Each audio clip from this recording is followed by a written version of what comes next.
Shoshana Bryan, Senior Director of the JPC and your host. Thank you for joining us today, our third JPC event this week.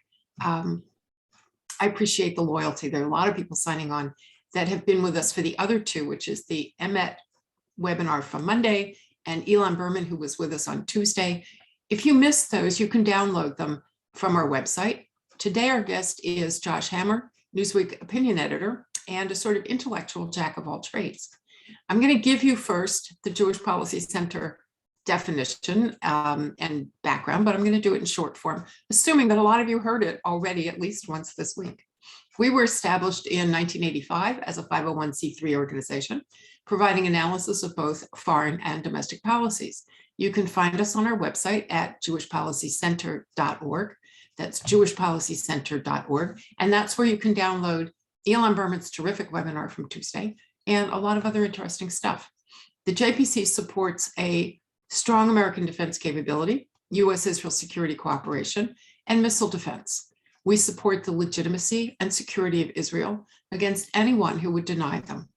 As an organization that sits somewhat to the right of center, the JPC advocates for small government, low taxes, free trade, fiscal responsibility, and energy security, which is our big thing right now, as well as free speech and intellectual diversity. Now I'm going to introduce our speaker, Josh Hammer, and I'm really pleased to do this because I think he is terrific. I know you will think he is terrific as we go through this. Josh Hammer is opinion editor of Newsweek and a research fellow at the Edmund Burke Foundation, a constitutional attorney by training, University of Chicago Law School. He is also of counsel at First Liberty Institute and a syndicated columnist. Prior to joining Newsweek, Josh was editor-at-large for Daily Wire.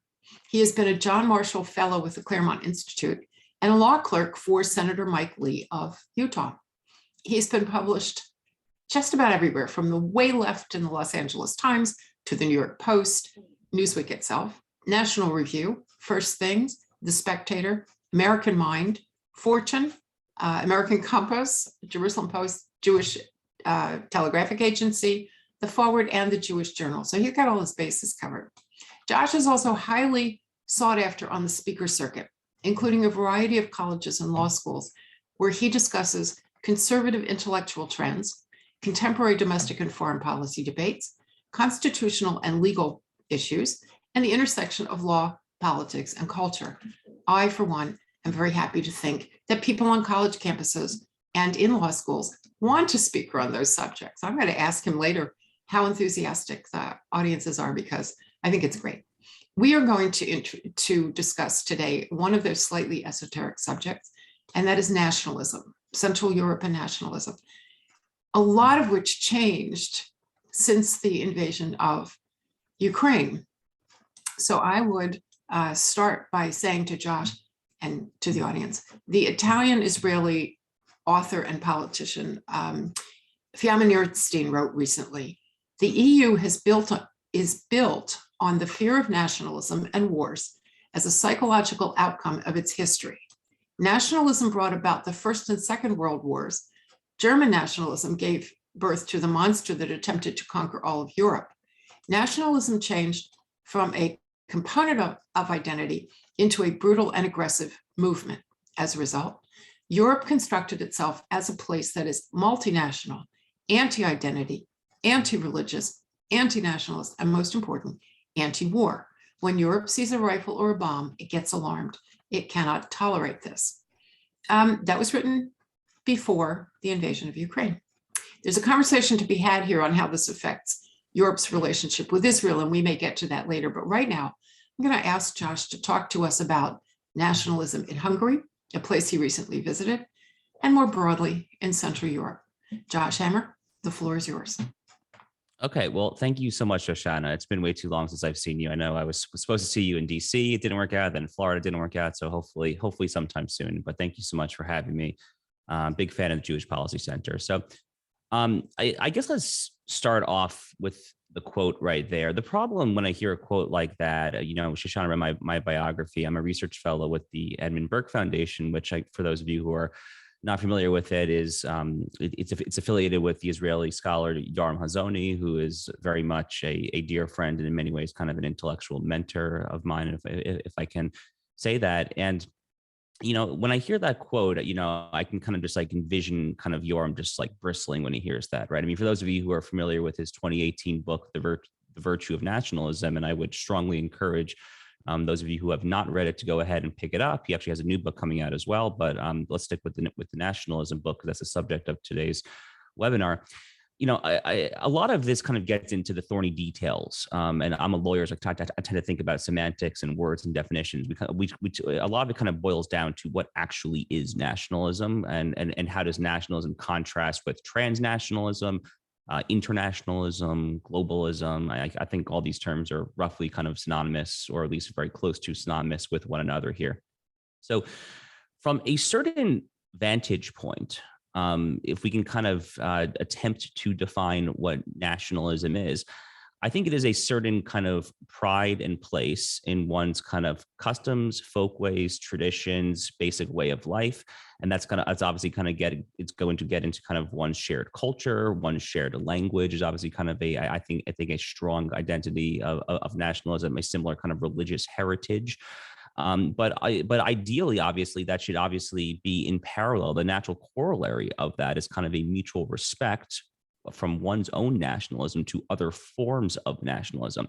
So to take kind of, the crass example of all crass examples, and I hesitate to, use the word Hitler 2 minutes into my presentation here, but from that perspective, World War II and the Third Reich was kind of almost the antithesis of nationalism, because they kind of took Aryan supremacy and they viewed it as not necessarily not just consonant with other forms of nationalism. Even holding aside, obviously, Jews in Europe at the time, just Slavic nationalism or things of that nature as well. They viewed it as so fundamentally in contrast with it that it required genocide of other peoples. So I would quibble with the quote that we just heard insofar as World War II was the result of a nationalism that I would readily define as nationalism. It seems to me kind of a murderous and genocidal form of imperialism, kind of a almost the antithesis of nationalism, the antithesis of kind of pride and place in one's home, kind of this subjugationist impulse to kind of go out and kind of conquer the global stage. So whether it's Napoleon, whether it's Hitler, Alexander the Great, you can kind of go back through many of the tyrants or dictators of history who have conquered large swaths of territory. Not all of these are created equal, of course, on various moral grounds, but kind of that impulse to kind of conquer and subjugate foreign peoples whose customs, folkways, language, religion, and so forth might not be necessarily the same as one's own customs and folkways strikes me as fundamentally anti-nationalist, as imperialist, globalist, and so forth.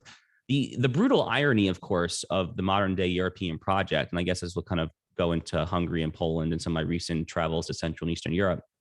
The irony, of course, is that, in the aftermath of World War II, in the aftermath of the Cold War and the dissolution of the Iron Curtain and the end of the Warsaw Pact and all of that, the modern European integration project, the EU specifically, was of course meant to combat that. But instead, I think what we've seen at kind of an empirical level over the past 25, 30 years, and this obviously was kind of the run up to the tension that led to Brexit in 2016, which obviously caught the entire political punditry, armchair quarterback world by surprise, was that the EU had become, and I would argue still is to this day, in many ways, still a form of soft imperialism. And it obviously is not the same. I am not drawing a direct moral analogy between the various bureaucrats in Brussels and obviously, the worst genocidal tyrants and dictators of history.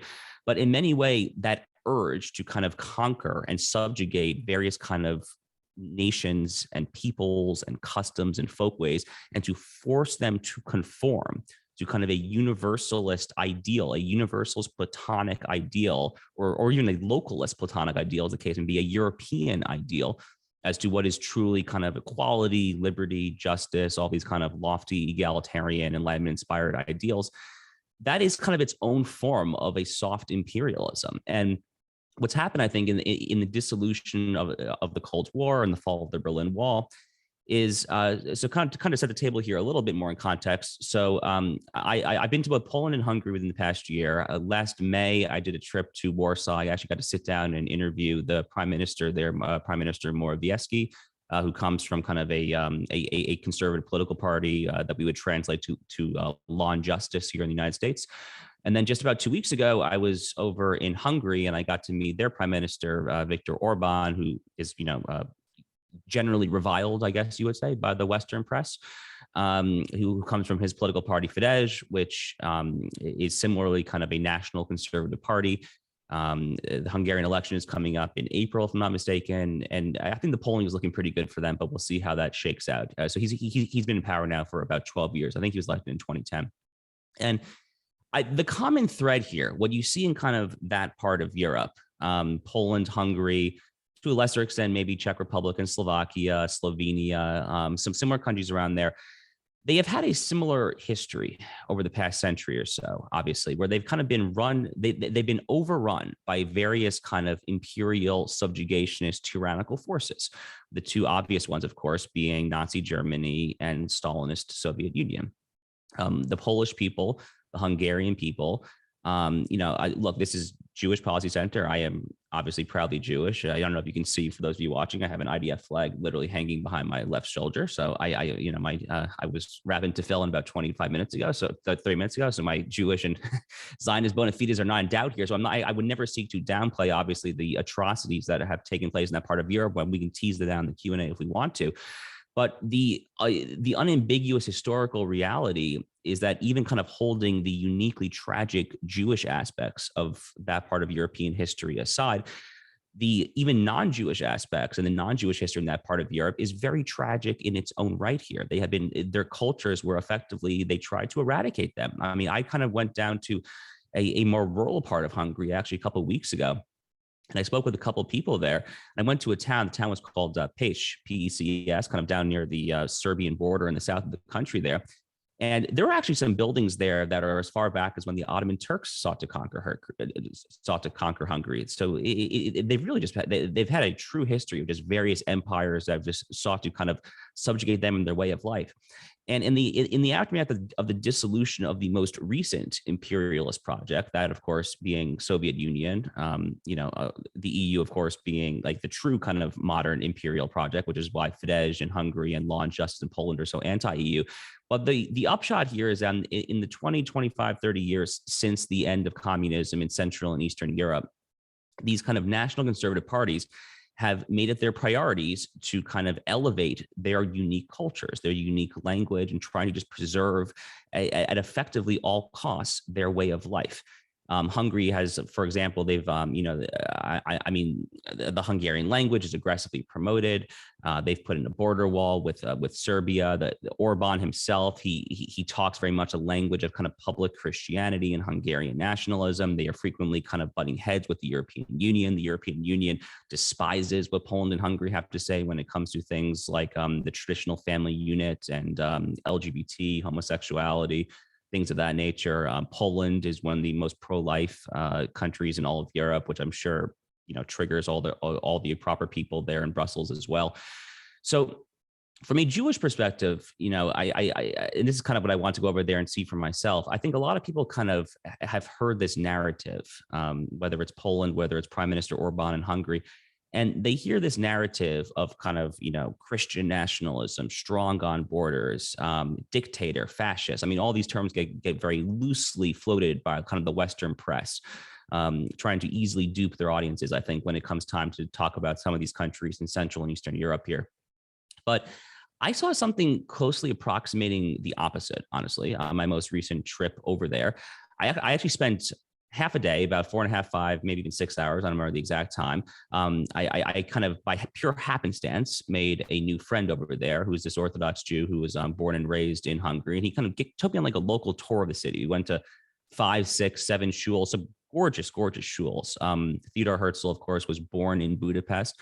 Went to the shul where he had his bar mitzvah, like just absolutely stunning. I mean, 3,000 to 4,000 seat venue. It's called the Dahani Street Synagogue. If you Google it, I strongly encourage anyone to go if you're ever over in Budapest. we walked around kind of the Jewish ghetto, ate a wonderful kind of kosher meat restaurant. And just the general sense that I got there, walking around and talking to various of the locals in particular, the Jewish community there is not in particular trepidation. They are living very openly as Jews, as proud Jews. And there's really not even much in the way of armed security outside a lot of the synagogues that I went to. The big one, the Dahani Street Synagogue, where Herzl's bar mitzvah, it has security because it's just such a towering edifice, kind of in its own right. But you kind of can contrast that with what's happening, obviously, in Western Europe. We've all heard the terrible, terrible stories, obviously, of France and Belgium, obviously Germany itself. I mean, it was, what was it? It was 1 or 2 Yom Kippurs ago, where there was kind of that battering ram in Eastern Germany, I think, of this crazy, some sort of Islamic refugee. Look, you talk to the Hungarians on the ground there, and I got into this a little bit with the Poles to a lesser extent when I was there last year. It's for a very, very, very simple reason. And that very simple reason is that Western Europe has taken in all sorts of massive refugees from the Islamic world, and Eastern Europe has not. That really ultimately, at the end of the day, is the foundational difference as far as kind of the quality and the flourishing of Jewish life is concerned. It's not a particularly easy or politically correct thing to say, but it is just unambiguously the truth. I mean, I have observed this with my own eyes there. And the other thing to mention here, when it comes to Prime Minister Orban in particular, I mean, he was Prime Minister Bibi Netanyahu's staunchest ally as far as any European leader was concerned at the United Nations. The Hungarian government has consistently voted with Israel as recently as last May's conflict. They, unequivocally sided with Israel over Hamas. Even the Chancellor of Austria at the time, Sebastian Kurz, if you recall, kind of raised the Israeli flag actually in Vienna during that conflict, which was quite symbolic, with Austria, of course, being the birthplace of Hitler. But the upshot here is that kind of nationalism is flourishing in this part of Europe in a way that it is fundamentally not flourishing in a Western part of Europe. But we're seeing kind of, I think, the beginnings of a tide shift. Obviously, Zemmour in France, his campaign is attracting a lot of attention for kind of trying to bring back some semblance of French nationalism.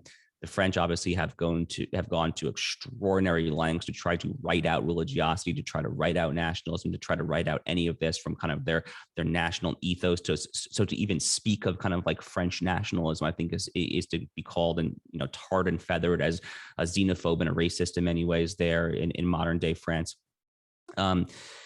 But all throughout Europe, you're starting to see the rise, whether it's Zemmour in France, Salvini's party in Italy, Vox in Spain, certainly the Netherlands, Sweden, almost every European country nowadays has a party that is roughly analogous. The details are always going to differ, of course. That is roughly analogous to kind of Law and Justice in Poland or Fidesz in Hungary, insofar as they realize that the European project has gone a little bit too far in terms of this homogenizing impulse, this imperialist impulse to try to kind of write out local folkways, customs, and ways of life.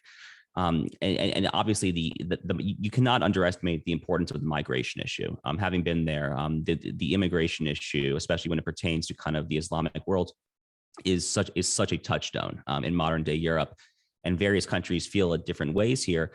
But I mean, I came away from my trip to Budapest fundamentally impressed. As it pertains to Prime Minister Orban himself, I literally stood next to the guy. It's funny how it worked out, actually. I was on my layover in Munich, Germany, and I got like an email from the university that was hosting me. And it was like, oh, by the way, we're meeting with the Prime Minister in 2.5 hours. I was like, what? I mean, I was wearing sweatpants and a hoodie. So I landed in Budapest. I ran to the airport, changed into like remotely decent clothing. And he's just nothing like what the media portrays him as, honestly. This is a guy who briefly studied at Oxford. He actually dedicates one day every week to reading up on substantive political thought. He really tries to dedicate 1 week to actually reading up, not just in current events, but like actual like political philosophy. I mean, this is a deep guy who has done the reading and knows what he's talking about. And that's not to say that everything is perfect. I would never be an apologist for the Hungarian government or my own government, the American government, by that same measure. But there is a lot going on in that part of Europe that I think is really worth paying attention to. And I guess to a Jewish audience in particular, I would just encourage you, again, to think about what happened over the past century in Europe and all the various tragedies as not necessarily being a problem of nationalism qua nationalism. And I think from a Jewish perspective, certainly from a Zionist perspective, I think it is deeply mistaken to try to write off the idea of nationalism, because there really is there is no more fundamentally inherently nationalist state on the world stage right now than Israel. My good friend Leo Leibovitz wrote a fabulous piece for Tablet magazine a few months ago, talking about how Israel is the most, I think the title of the essay was like the most legitimate nation state on earth or something along those lines there. But anyone who's ever been to Israel, anyone who's ever listened to Hatikva, anyone who's ever kind of seen IDF soldiers kind of walking through the streets of Jerusalem, it is a tremendously nationalist country. And it is truly, I think, kind of nationalism kind of realized in its obviously most anodyne form, but also its true, in its best form, and kind of its platonic ideal form as well. So it's not to say that all forms of nationalism are as beautiful as Israeli nationalism is, but it's to say don't necessarily criticize the idea itself. We can kind of criticize various kind of manifestations of it. But Shoshana, I've probably been ranting here for long enough, I suppose, so we can kind of turn it over to you if you want. Not ranting at all, actually. I'm finding it really interesting. And we got two questions as you were speaking, having to do with Muslim immigration to Western Europe. As you rightly point out, Central Europeans are not taking Middle Eastern refugees, and European countries are. And so somebody asked, are you blaming the Muslims in it? But let me ask you something. As Fiamma said, that the Western Europeans are anti-identity, anti-religious, anti-nationalism, and all of that stuff. Is it that Muslim immigrants can't assimilate, don't assimilate, or that Western Europeans don't want them to? They don't feel that it's appropriate to say, come and see. And this, by the way, goes to the other question I just received. Jews as a community do integrate culturally and socially with Western European norms. So not to blame Muslims themselves, is it that Europeans don't ask them to, don't want them to? So I hear kind of two questions in there. So look, I am not a scholar of Islam. I do not purport to be. But my understanding, of course, is that there is a huge difference between, let's take like one friend of mine and just a wonderful, wonderful man himself. Let's take like Zuhdi Jasser, right? The good doctor based out in Arizona, who himself is a faithful Muslim, but goes out of his way to decry political Islam, to decry Sharia supremacy, to decry Islamism, whatever kind of words that are roughly analogous that you want to use to one another there. So it strikes me that, again, I'm not a scholar of Islam, that there is a huge difference between a faithful Muslim who can and readily will assimilate into the fabric of kind of Western society versus an Islamist who, by virtue of what Islamism is, necessarily has kind of a totalitarian global evangelizing impulse to make others kind of subjugate to his or her will. The latter is, I would say, is categorically incompatible with Western democracy. But the former obviously is not, of course. And historically, the American Muslim community has been pretty well integrated historically. I think we're starting to see some kind of balkanization, some fracturing, obviously. There's been any number of kind of, U.S. Department of Justice kind of federal prosecutions for money laundering and terror and whatnot in Minnesota and Minneapolis with the Somali community there. So we're starting to see it fracturing a little bit. I mean, I guess in what ways is America really not fracturing or balkanizing, right? So that's kind of just one of the very many manifestations of kind of a greater unraveling that I personally kind of see here on the home front. But historically, the American Muslim community has been quite well assimilated, and that's by dint of the fact that America traditionally has prioritized assimilation for generations, for a very long time. I mean, all of our Jewish ancestors, I think, did not all, but I mean, obviously the great majority readily, willfully, and happily assimilated into the fabric of American life. So what's happening in modern day Europe, though, again, this is kind of the EU project in particular. It's almost kind of a performative virtue signaling mechanism where I think it's almost kind of the antithesis of assimilation, because assimilation to an extent is kind of the natural corollary of nationalism, right? If you are asking your immigrants to assimilate, well, what are you asking them to assimilate into? Well, the question answers itself, obviously. You're asking them to assimilate into kind of the nation, into the, culture, customs, folkways, language, just the general kind of way of life of that nation. So when you kind of ask for assimilation, it seems to me that you are effectively, implicitly, by very fact of the fact that you're asking for assimilation, you are recognizing the importance, or what Yoram Hazony would call the virtue of nationalism. But again, what we were talking about earlier, the contrast is that kind of Western Europe, the same parts of Europe that are willfully bringing in all these immigrants, and not just Western Europe. Obviously, Germany is one of, if not the worst actor in this regard. They don't believe in nationalism here. They believe in kind of the imperialist, kind of homogenizing universalist impulse, the kumbaya, smoke the peace pipe impulse, if you will, if you want to put it in kind of crass or blunt terms, of the modern European project, of modern European integration and the EU. And I think part and parcel of the modern European project is to not necessarily respect nationalism. So therefore, by implication of that, you're also going to reject assimilation and be perfectly comfortable with this notion of kind of Balkanized cultures and Balkanized places. So it's interesting. So the one person that you pointed to is Udi Jasser, who I respect enormously, who was an American doing this. And I think you're right. If you don't appreciate your own identity and culture and history and language and all those sorts of things in Western Europe, how can you ask people who come from other cultures to adopt yours? And also, you're right about American Jews in this country. I remember someone saying something about Jews and democracy. And when my grandfather got here from Pizhunka, Ukraine, he didn't know anything about democracy. He just had no idea. But it was inculcated into him as an American that these are the things you have to believe in and these are the things you have to worry about. And he ended up, as did my other grandparents, perfectly nationalistic, happy, patriotic Americans. Patriotism, the one word you didn't use in your remarks, and there's a question that goes with this. How do we differentiate between patriotism, which we love to do? I mean, I personally get all teary-eyed on the 4th of July. How do you differentiate between patriotism, nationalism, and imperialism when you cross a line? So this is a great question. I mean, look, a lot of this does boil down to kind of the lawyerly semantic stuff. So I can attempt to do my best here, right?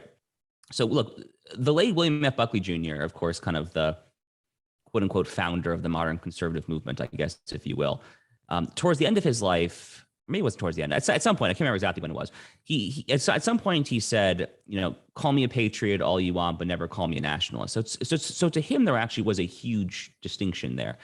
But with all due respect, I think that he was working off of a definition of nationalism, which is the one that at the beginning of my comments, I attempted to kind of disprove. I think he was working off of kind of a definition of nationalism that was kind of sewn into the conscience of an entire generation or two of Americans as being that which necessarily led to the great, terrible wars of Europe, World War I and World War II. So again, I understand why that is an impulse. And again, I mean, my textbooks when I was in middle school and high school, I think would attempt to kind of define nationalism in such that way. I mean, we've all heard the story, right? Kind of the assassination of Archduke Franz Ferdinand in Sarajevo, it kind of exploded European nationalism there. But again, there was an entirely different kind of construct of nationalism, which is what Yoram Hazony would say is actually the nationalism even of the Hebrew Bible, right? I mean, kind of the ancient Israelites in many ways are kind of the OG, to kind of use the term that the kids use these days. They're kind of like the OG nation. The ancient Hebrew Israelites are kind of the original nation, and kind of in the traditional kind of formulation of what a nation is, a nation will necessarily form from various tribes, and the tribes themselves realize that they have more in common than that which disunites them. They ultimately kind of form a nation with concrete boundaries and a concrete unified legal system there.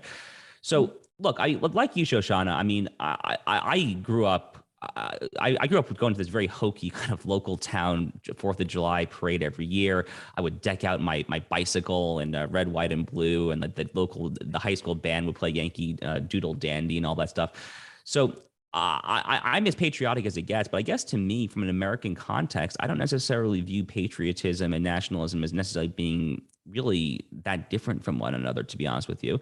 The onus in both times is to reject the imperialist impulse, right? So this is kind of my criticism of kind of, the modern kind of, liberal internationalism or kind of certain sects of modern neoconservatism. Is my criticism is that they have taken that imperialist impulse in many ways and like hubristically, through pure arrogance, trying to kind of forcibly export it or impose it onto foreign cultures that are not their own. But I think the nationalist would say that even though we may believe that there are objective universal truths, it is not necessarily our duty to impose them.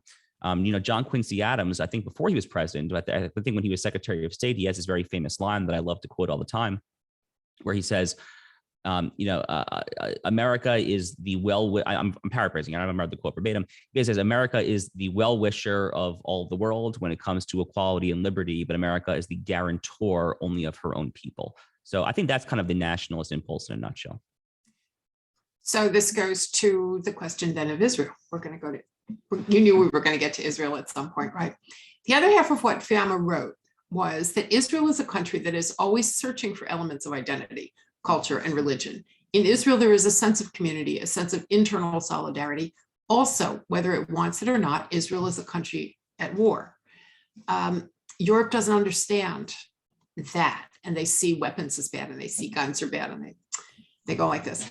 But I think, as you've described nationalism, does the nationalism of Israel, is that what makes countries like Hungary and like Poland supporters of Israel in international organizations? Hungary has been a great vote for Israel in the United Nations. That's a solid vote.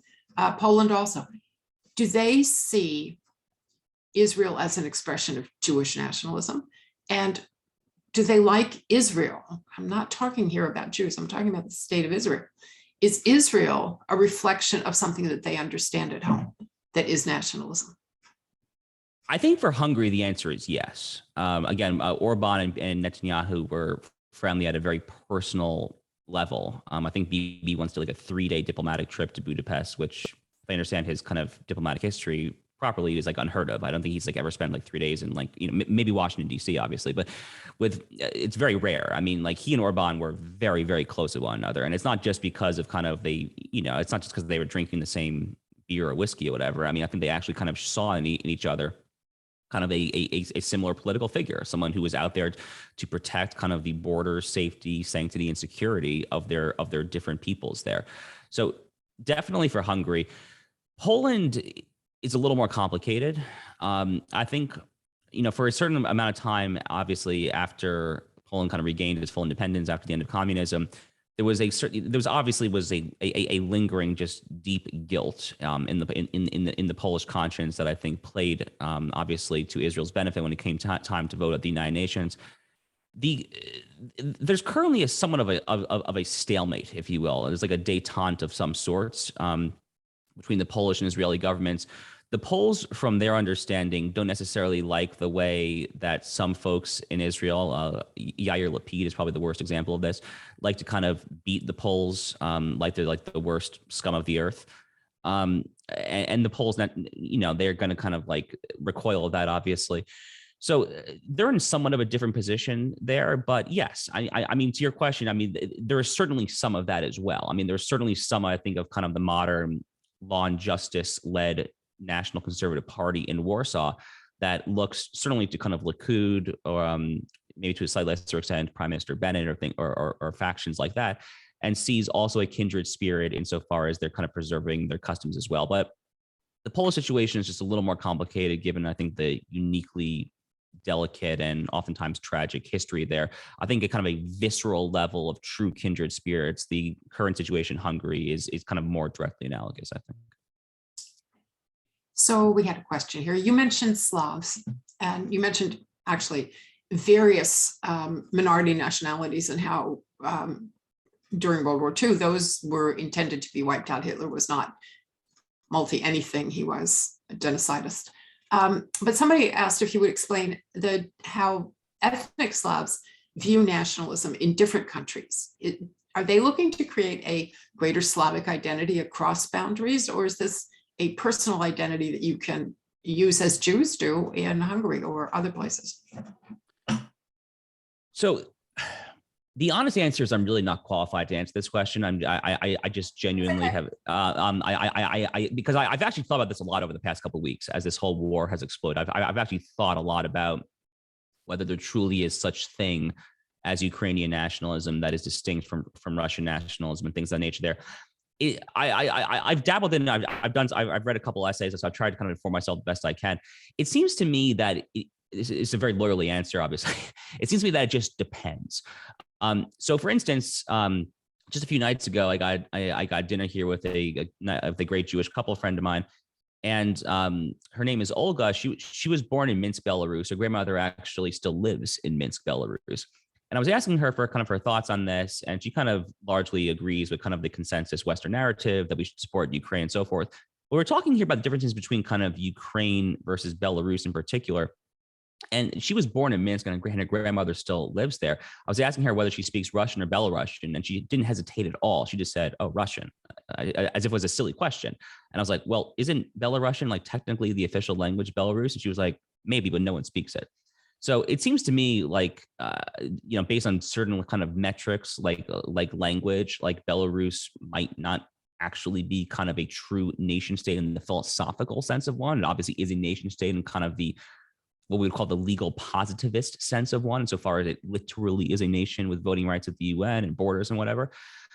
Ukraine seems to me like a slightly more difficult question, obviously. I mean, Ukrainian obviously is a language that is distinct from Russian. As everyone who has kind of seen any cable news over the past 2 weeks could tell you, apparently at some point we kind of all seem to have agreed to swap out Kiev for Kyiv, or however we're pronouncing it these days. I can't quite keep track. But we did that for kind of, the symbolic purposes of kind of shelving aside kind of the Sovietization, the Russification, if you will, of Ukraine to kind of stand with the Ukrainian language. But look, there obviously are parts of Ukraine that are filled with ethnic Russians and Russian speakers, obviously, whether it was Crimea, whether it's the Donbass. So oftentimes, this is kind of, I think, the tension that your question, Shoshana, is getting at here. Oftentimes, the legal positivist map drawing of modern nation states and the United Nations voting sense of the term does not necessarily perfectly conform to what kind of a philosophical nation is. So Hungary is actually a good example of this. So the Hungarian nation, the lowercase n nation, is actually substantially bigger than the modern kind of positivist nation state of Hungary. And what I mean by that is that there are ethnic Hungarians all throughout what they would call kind of the Transcarpathian Basin in parts of Slovakia, Romania, Western Ukraine. Hungary and Ukraine actually have somewhat frosty relations because of the way that the Ukrainian government is effectively trying to excise Hungarian identity from the ethnic Hungarians in Western Ukraine. It's kind of interesting. So our map drawing does not always perfectly correlate to what the actual nation state is. It's necessarily going to be kind of an imprecise science there. But to take like a much simpler example than Belarus or Ukraine necessarily. So I think about Poland. Poland is ethnically Slavic. Poland and Russia have, it seems to me, quite distinct histories. Okay, no one is going to confuse Polish and the Polish language and the Russian language anytime soon. I would get shot on the streets of Warsaw if I said that Poland and Russia are the same nation, right? And probably deservedly so. I mean, that's just like historically ignorant on stilts. So the Polish people go back a very long way in a very distinct way than Russia. So it just depends, I guess, is the basic answer. I think it depends is a good answer in this case. And I think you said two important things.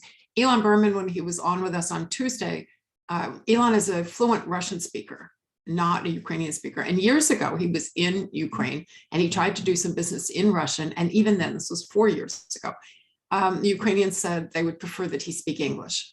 They would deal with his English rather than talk to him in Russian. So I think you're right. There is some longer standing and more specific Ukrainianism that even before we got to this war. So yes, and map drawing. Hungary and Romania had to sign a treaty before Hungary could join NATO because there were Hungarians in Romania and Hungary wanted the territory, and NATO said no, the map is going to be the map and you have to agree to the map. So they did. But so I think you're absolutely right. I think it depends is serious business. Now, the problem with it depends is it depends on who's talking. And Russia wanted to take that difference between the people in Crimea and Donbass as Russian speakers and cut them off from Ukraine, the Ukrainian speakers. So to the extent that it's part of the justification in Putin's own mind for his own war, it's bad news.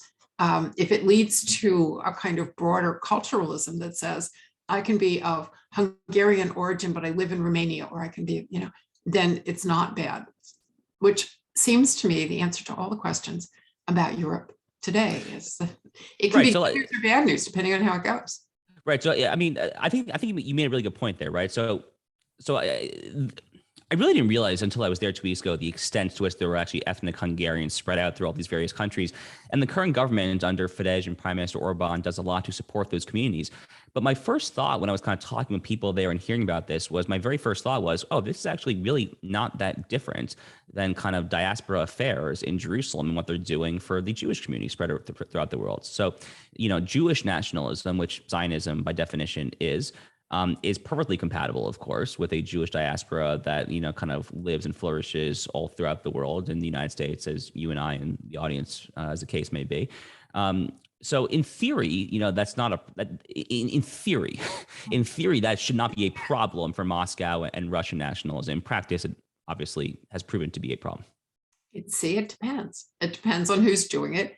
And it depends to some extent on the motivation. I would suspect the Romanian government would look at Hungarian efforts to do something with Hungarian people in Romania, not very fondly, although they have now organized the border, and I'm not looking for an invasion of Romania by Hungary. So yeah, it depends.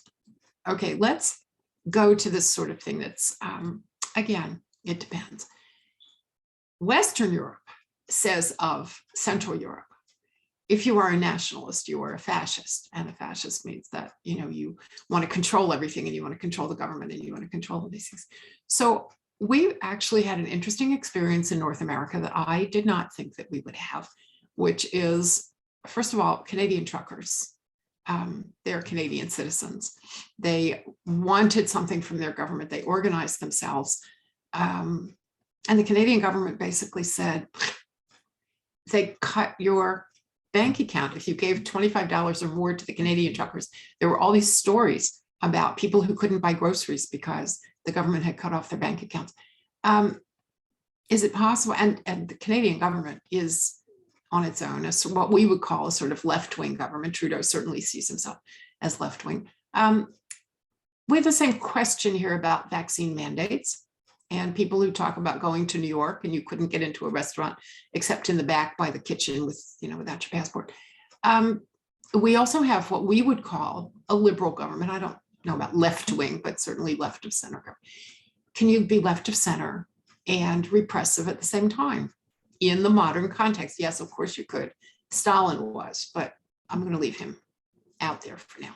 Do we have the same worry about Canadians and Americans? The same worry being, can liberalism be repressive? Left-wing government that you want to think is the caring and loving and helps everybody, and therefore we need socialized medicine and we need all these good things for people, and letting in immigrants and paying all these things that come of the left. Can those also be manifested in ways that are repressive? And I'm not going to say fascist, but repressive on some kind of continuum.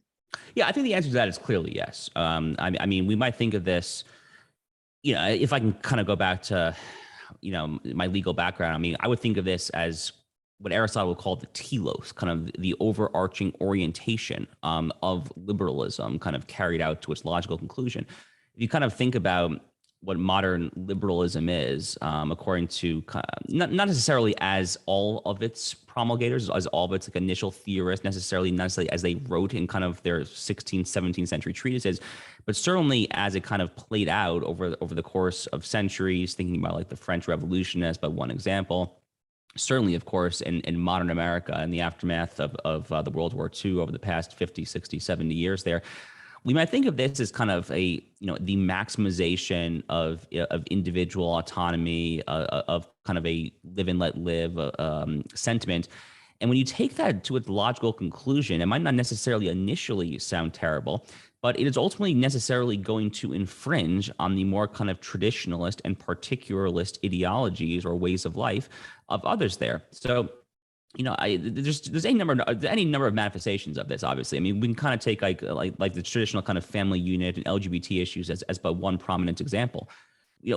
My first foray into kind of online writing was years ago. I was an itinerant blogger for the old Red State site back when my friend Eric Erickson was the editor there. And back in 2013, when the Windsor case was leading up to the U.S. Supreme Court, that was kind of the first of the two landmark same-sex marriage cases. Eric had he coined this famous line where he said, "You will be made to care." Because even if they kind of talk the rhetoric of live and let live, of like, who cares, like, do whatever you want and in the confines of your home, they are eventually going to force you to care and to force you to comply with their various idiosyncratic conception of what is good and necessary. Think about kind of like the cake shop cases. Jack Phillips, Masterpiece Cake Shop in Denver, Colorado, where I used to live. I used to live 20 minutes from Jack's Cake Shop, actually. He was a Christian man who just wanted to bake cakes, delicious cakes as the case may be. I've actually tasted it. And he just wanted to bake cakes for people in a way that did not necessarily violate the tenets of his faith and his conscience.